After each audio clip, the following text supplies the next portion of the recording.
Gujranwala chairman Pakistan Tehreek Insaf Imran Khan पर हमला case के मुद्दई SHO आमिर शहजाद की मौत को JIT ने तबई करार दे दिया।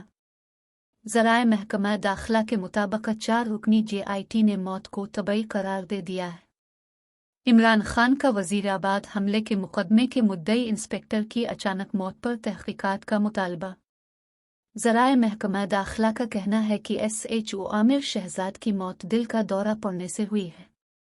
ज़राए के मुताबिक JIT ने आमिर शहजाद की बेवा, भाइयों और रिश्तेदारों के बयानात रिकॉर्ड किए, डॉक्टर्स और साथी पुलिस ऑफिसर्स के बयानात भी रिकॉर्ड किए गए। ख्याल रहे कि SHO आमिर शहजाद गुज़िश्ता दिनों दिल का दौरा पड़ने से इंतकाल कर गए थे। थाना सदर वज़ीराबाद में तैनात SHO आमिर शहजाद इमरान खान हमला केस के पहले तफ्तीशी अफसर थे। याद रहे कि चेयरमैन PTI इमरान खान पर 3 नवंबर 2022 को वज़ीराबाद में हमला किया गया था, जिसमें वो ज़ख्मी हो गए थे।